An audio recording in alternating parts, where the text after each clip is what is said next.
Last February 4, an article came out on Business World Online entitled Empathy is a Skill of the Future, Google says. It was quite an interesting article, as it implied that empathy was necessary for leaders, companies, teams, and industries to move forward, to grow, to innovate. Now, those two terms, empathy and innovation, are not usually found in the same train of thought, much less in the same sentence. But here, it made quite a lot of sense. Remember that empathy is the ability to understand another person's perspective, to kind of feel what they feel. As your cluster coordinator, I want to think that this was one reason why we had our cluster kwentuhan sessions last week. And I thank you all for wholeheartedly participating. But going back, empathy is also the ability to understand diverse viewpoints from any group, and using that understanding, continue working towards a common goal.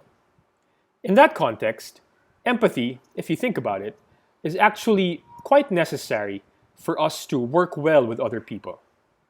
At the same time, having a deep sense of empathy can help leaders customize their strategies so they can get the best work from each person in his or her team. Speaking of leadership, let me use that to segue into how empathy leads to innovation. Keep in mind that good leaders understand that innovation isn't just about pushing the envelope or challenging the status quo. It also means listening to your community and understanding their needs. Innovation is a result of having at heart the best interests of the people you serve. And that's where empathy comes in.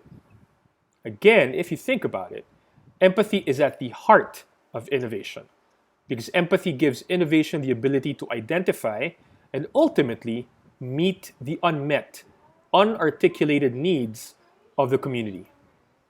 Now, oftentimes, what gets in the way of empathy is ourselves, or specifically, our being too caught up in the notion that we're always right, that it's our way or the highway. Whenever we focus just on our emotions, just on our ideas, we tend to become less inclusive and more reactive. And that's rarely helpful in moving things forward. On the flip side, after reading up more on empathy's connection to innovation, one thing I found out is that empathy is also means we have to know the right questions to ask. For that to happen, we have to check our arrogance or even our self-righteousness at the door. Never assume that you alone have the right answer or the right ideas, even the right values, or that you're starting with the right question. That's challenging, especially for Athenians, because we've been formed to be leaders, and sometimes that breeds a sense of self-importance and self-righteousness. But what we have to remember, especially when we're facing conflict or opposing ideas, is that the right question oftentimes is, where is the other person coming from? That also means you have to take a step back, look at the bigger picture, and try to see how it all connects.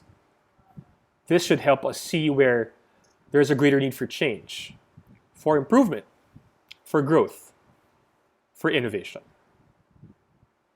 Good morning, guys. Today is Wednesday, February 17, 2021, and this is our 23rd morning cluster address of the school year.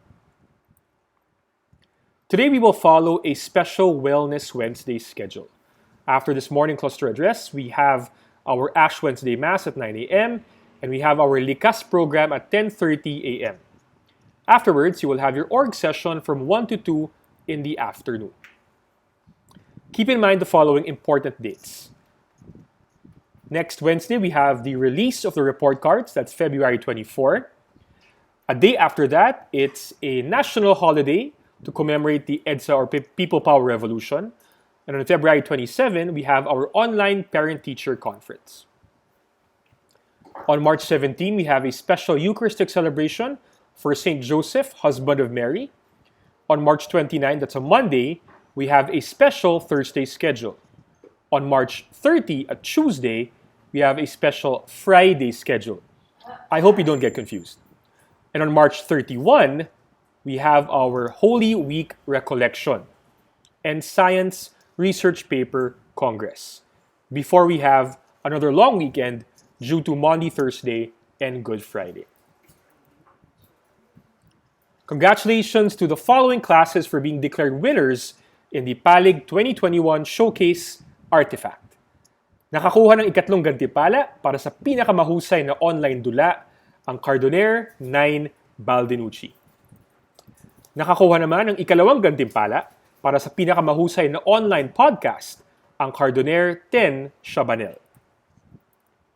At nagwagi bilang pinakamahusay na kwentong audio ang Cardoner 8 Pandangan.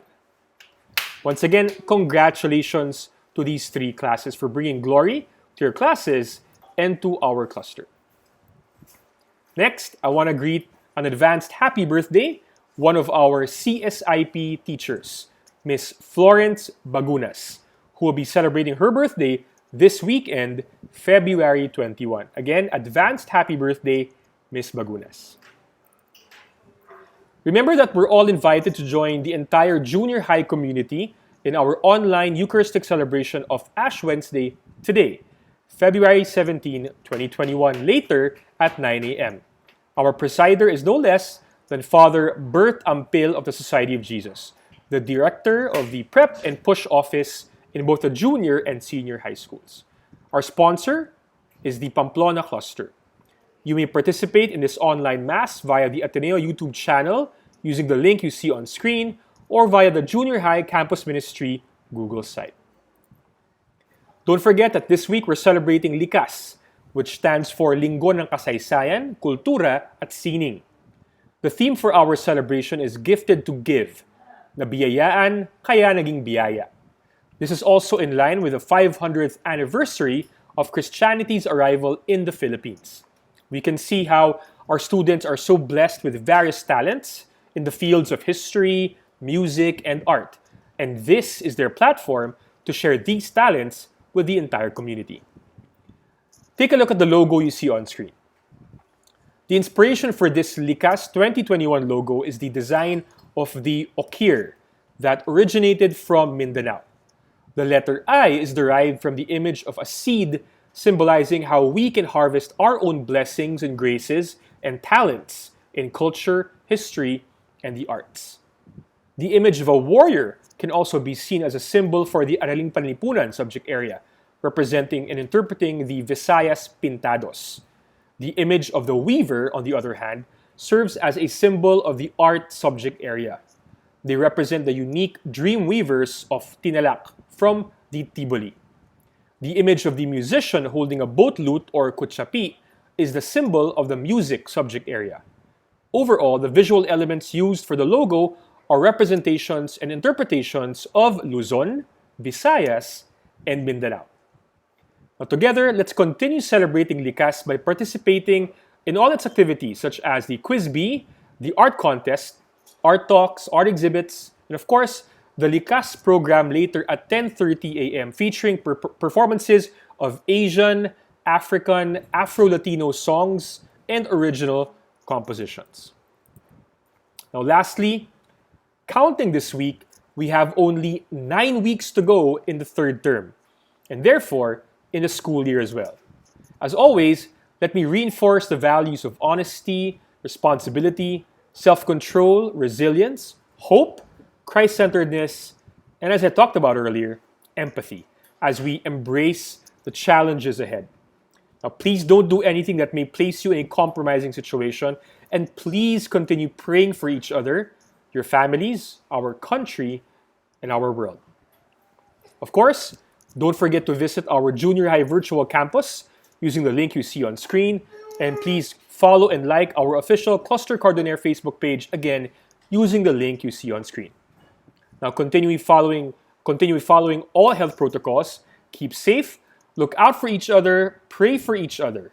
Remember that as we all try to navigate this very turbulent but interesting age, may we remain guided by truth, anchored in our Christian values, and driven by genuine love and empathy for those around us. And with that, have a good Wellness Wednesday.